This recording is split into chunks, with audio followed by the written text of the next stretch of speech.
अस्सलाम वालेकुम dear students. आज का जो हमारा टॉपिक है दैट इज़ टेरिजियम। टेरिजियम का मीनिंग जो है दैट इज़ विंग। ठीक है, अब हम क्या कह सकते हैं कि टेरिजियम होता क्या है? It is a triangular encroachment of vascularized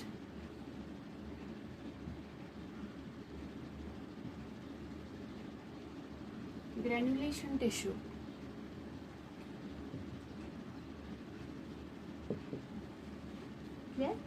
यहाँ पे एनक्रोचमेंट वर्ड आ गया। एनक्रोचमेंट मीन्स किसी चीज का बनना बियॉन्ड एक्सेप्टेबल लिमिट्स। ठीक है, तो यहाँ पे क्या बन रहे हैं? Vascularised granulation tissue. Vascularised means जिसमें ब्लड सप्लाई हो, वेस्कुलराइजेशन हो। ठीक है, और ग्रैनुलेशन मीन्स जहाँ पे ग्रेन्यूल लाइक स्ट्रक्चर्स बन जाएं। तो यहाँ पे वेस्कुलराइज्ड ग्रैनुलेशन टिश्यूज बन रहे हैं। ठीक है, और वो कवर्ड होते हैं, covered by conjunctiva in the interpalpebral area। Clear? और जो ये टेरिजियम है इसको हम बेनाइन ग्रोथ भी बोलते हैं। It's also called as a benign growth of किस चीज का? टिश्यूज का। किस में? आंखों में। क्लियर? तो अब हम क्या कहेंगे टेरिजियम होता क्या है? टेरिजियम हम उस कंडीशन को बोलते हैं जहां पे ट्रेंगुलर लाइक शेप्स बन जाते हैं बियॉन्ड देयर एक्सेप्टेबल लिमिट्स। ठीक है, और वो ट्रेंगुलर शेप्स होते क्या है असल में? वो वेस्कुलराइज्ड ग्रैनुलेशन टिश्यूज होते हैं और वही कवर हुए होते हैं बाय द कंजक्टाइवा। ठीक है, in the interpalpebral area. These are also the benign growths. किस चीज का? टिश्यूज का। और बनते कहाँ है? आंखों। ठीक है, अब अगर हम इनके कॉजेस देखें, टेरिजियम होता कैसे है? टेरिजियम जो है ये देखा गया कि ज्यादा वो लोग जिनका exposure to UV radiations, clear, जिनका काम का जो है जो ज्यादा यूवी लाइट में काम करते हैं, अल्ट्रावायलेट रेडिएशंस में काम करते हैं, उनमें देखा गया कि टेरिजियम होने के ज्यादा चांसेस होते हैं। ठीक है, अब अगर हम जेंडर की बात करें, जेंडर में ज्यादातर देखा गया कि twice as frequently as females. Males जो है वो 2 गुना ज्यादा असरअंदाज होते हैं बनिस्बत फीमेल्स के। और जो एज ग्रुप है that is 40 years of age. Clear?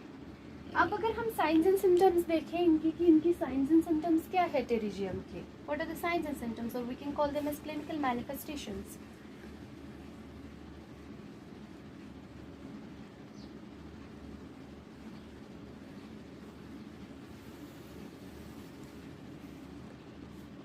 Science and symptoms, signs and symptoms अगर हम देखें टेरिजियम के, इसमें देखा गया कि जो ये टेरिजियम है it's frequently followed by a condition जिसको हम पिंगिक्यूला बोलते हैं। What is this पिंगिक्यूला?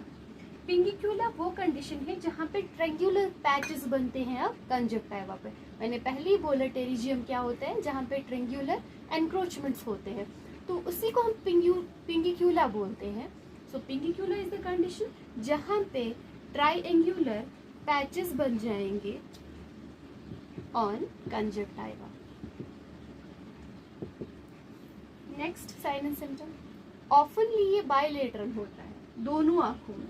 ठीक है, और ज्यादा बायलेटरल ही है and usually present on nasal side. और यूजुअली नेजल साइड में ही क्यों? Due to peripheral light focusing.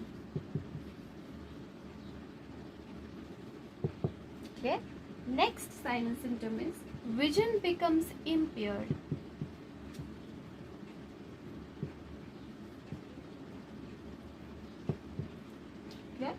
क्यों?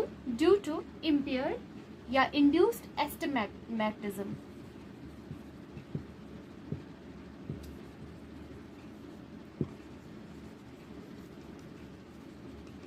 अब ये एस्टिग्मेटिज्म क्या होता है? एस्टिग्मेटिज्म वो कंडीशन है जहाँ पे डिफेक्ट हो जाए आँख का या लेंस का, ठीक है।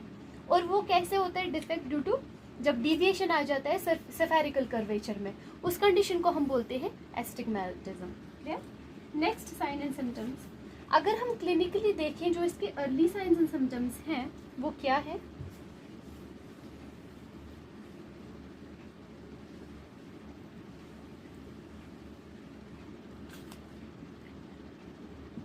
Clinically earlier science and symptoms जो है या अर्लियर स्टेजेस हम बता सकते हैं, उनमें थिक एंड वेस्क्यूलर, थिन, पेल, ठीक है, यही जो बन जाते हैं ट्रेंगुलर स्पॉट्स, हम पहले अर्लियर स्टेजेस में देखा जाएगा कि वो थिक होते हैं, वेस्क्यूलर होते हैं और पेल होते हैं, ठीक है। फिर उसके बाद अगर हम लेटरल स्टेजेस की बात करें, उनमें वो एट्रोपिक होते हैं, and atrophic in later stages. You know what is atropic.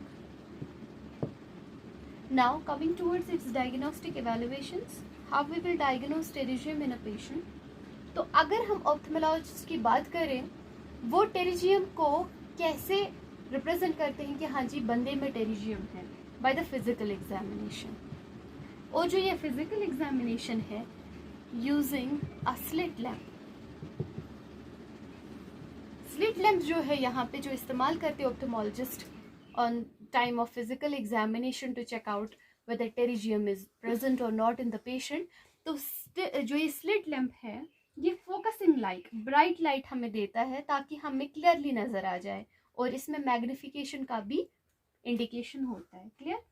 This was half portion of the pterygium. Next half will be in the next lecture. You stay tuned and thank you.